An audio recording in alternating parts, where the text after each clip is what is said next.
जिस दिन कोई भी इंसान मुझे मिल गया जिसने मेरे घर के बारे में या मेरे बारे में कोई भी फुहश बात की है या मुझे कोई फुहश गाली निकाली है, जिस दिन मेरे हाथ आ गया तो उसको पता चल जाएगा कि उसके साथ क्या होता है। तो इमरान खान से ज्यादा जलील कौन हुआ है इस मुल्क के अंदर, और अपनी करनियों पे, अपनी करतूतों पे हुए हैं। तो इस आदमी ने फिर फसाद इंतशार मचाया और आखिरकार अब वो क्या जलील हो रहे हैं कि उनको पकड़ के उठा के कॉलर से पकड़ के ना उनके मालिकों ने फेंक दिया है जेल में।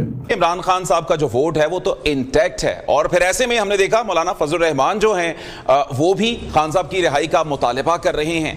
तो क्या हुकूमत अफोर्ड कर सकती है उनकी रिहाई? सलमान, एक बात जो आप लोग इमरान खान की पार्टी के बारे में बात कर रहे हैं, ये पार्टी एस्टेब्लिशमेंट ने बनाई थी, एस्टेब्लिशमेंट ने ही चलाई है और फ्यूचर भी इसका एस्टेब्लिशमेंट के साथ ही है। इमरान खान का होना ना होना मैटर नहीं करता, पीटीआई रहेगी, थर्ड पार्टी अब आ चुकी हुई है, इसको खत्म करना इमरान खान के अपने भी बस की बात नहीं है। अब दूसरी बात आपने बताई कि मौलाना फजलुर रहमान जो है वो इमरान खान की रिहाई चाहते हैं।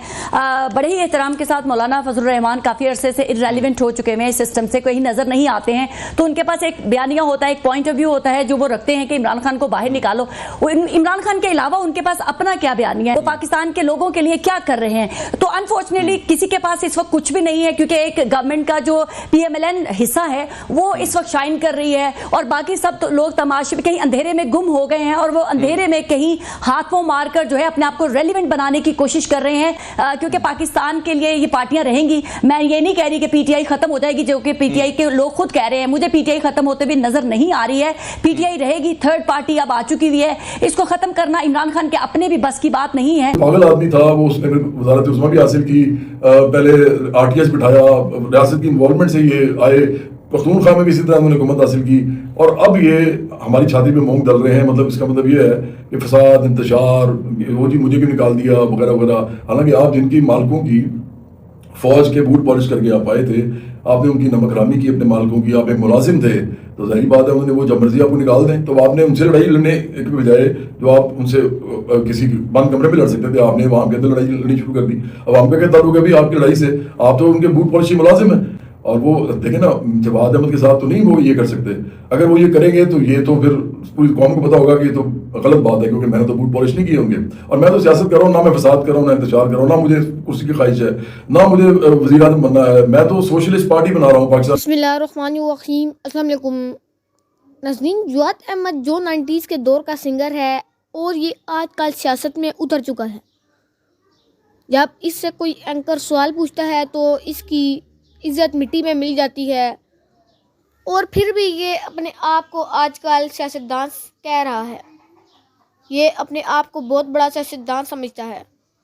इसी पर बात करते हुए आज एक एंकर ने इससे सवालात पूछे, तो इसने आगे से उन सवालों का क्या जवाब दिया, आए पहले वीडियो देखें, फिर इस पर हम तफसील से बात करते हैं। तो मैं तो वो काम कर रहा हूँ, तो इसलिए उनको भी पता है, इमरान के मालिकों को भी पता है कि ये जवाद अहमद हमारी बहुत इज्जत करते हैं अदारे के हवाले से। मैं बहुत ज़्यादा इज्जत करता हूँ, फौज की भी, मैं पुलिस की भी, मैं जितने भी इदारे पाकिस्तान के हैं, इसके अलावा भी जुडिशरी की, फिर पार्लियामेंट की करता हूँ। लेकिन मसला ये है कि मैं बूट पॉलिश नहीं करता किसी के, तो इसलिए जब मैं बूट पॉलिश नहीं करता तो मुझे तो नहीं वो कॉलेज से पकड़ के लेके जा सकते, वो तो अपने नमकराम मुलाजिम को लेके जा सकते हैं जो फसाद और इंतशार में जा रहा हो। तो इमरान से ज़्यादा जलील कौन हुआ है?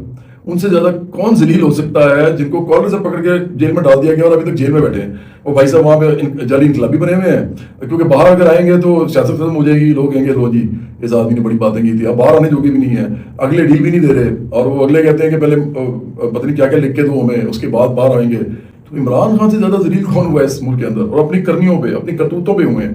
तो इसलिए ये जो बात की गई कि आप जवाद अहमद की तरह जो भी बकवास उन्होंने की, तो वो एक बयानिया है जो बनाया हुआ है सोशल मीडिया के अंदर लोगों ने। और कुछ लोग ऐसे भी होते हैं जो इस तरह की बात कभी कर भी देते हैं। कोई एक इक्का दुक्का बंदा जो है वो कर सकता है। मेरे साथ तो आज तक किसी की हिम्मत नहीं हुई करने की, क्योंकि मेरे हाथ का पता है लोगों को, बहुत सारे लोगों को, कि मैं तो अगर कोई इस तरह की कोई बात करे तो मैं तो फिर हाथ का इस्तेमाल करता हूँ। और मैं सबको बता रहा हूँ, जिस दिन कोई भी इंसान मुझे मिल गया जिसने मेरे घर के बारे में या मेरे बारे में कोई भी फुहश बात की है या मुझे कोई फुहश गाली निकाली है, जिस दिन मेरे हाथ आ गया तो उसको पता चल जाएगा कि उसके साथ क्या होता है। आप इस बात को जो मर्जी समझें, लेकिन असल बात यही है कि इस मामले में ना किसी किस्म की कोई टॉलरेंस नहीं है। हमारे घरों में, मेरा जो घराना है, हमारे अंदर गाली नहीं निकाली जाती, फोश किस्म की, माँ बहन की जिनसी वाहियात बेहुदा गाली हम बिल्कुल नहीं निकालते। जो बेगैरत लोग ये निकालते हैं अपने घरों में या बाहर, उनको ये नहीं पता कि अगर किसी ऐसे आदमी को अगर आपने गाली निकाल दी तो आप अपने साथ बहुत बड़ा नुकसान कर लेंगे। इकरारुल हसन साहब, हमने इससे पहले देखा कि माजी में बहुत बड़े बड़े मुखालिफ भी थे इमरान खान के, और फिर हमने देखा कि उनको ज्वाइन करते रहे। तो सर कल को यूं तो नहीं होगा कि खान साहब आपको बुला लें तो आप भी फिर उनके साथ मिल जाएं और उनको ज्वाइन कर लें? सर नहीं, हम बिल्कुल, देखिए, हम एक बिल्कुल मुख्तलिफ बात कर रहे हैं। फिर मैं वही कह रहा हूँ कि ज़ाहिर रिवायती पॉलिटिकल पार्टीज़ और रिवायती सियासत और रिवायती जो वो विकेट गिर गई और पतंग कट गई और इस तरह की बातों की तरफ ज़ाहिर हमें पूरा मेरिट बेस्ड सिस्टम बनाने की बात कर रहे हैं, जिसमें पॉइंट्स, रेटिंग्स, रैंकिंग्स और ग्रेड्स के तहत जितने भी कारकुनान और वर्कर्स। आपने जवाद अहमद की गुफ्तगू सुनी और इन एंकरों की भी गुफ्तगू सुनी। जवाद अहमद कहता है कि अगर मुझे कोई गाली देता है तो मैं उसको ऐसी लगाऊंगा कि आइंदा वो बोलना भूल जाएगा। जवाद कहता है कि जब बात मेरे तक थी तो ठीक है, लेकिन मेरे घर तक नहीं जानी चाहिए। और ये कहता है कि मेरी पार्टी वो वाहिद पार्टी है जो इमरान खान की पार्टी को टक्कर दे सकती है। और ये कहता है कि इमरान खान सबसे ज़्यादा जलील हुआ है और उसको लोगों ने गुरबान से पकड़ के खुद जेल में डाला है। तो नाज़रीन, आप इस बारे में क्या कहना चाहेंगे? अपनी राय का इज़हार कमेंट सेक्शन में ज़रूर करें। नेक्स्ट वीडियो तक मुझे दें इजाज़त। अल्लाह हाफ़िज़।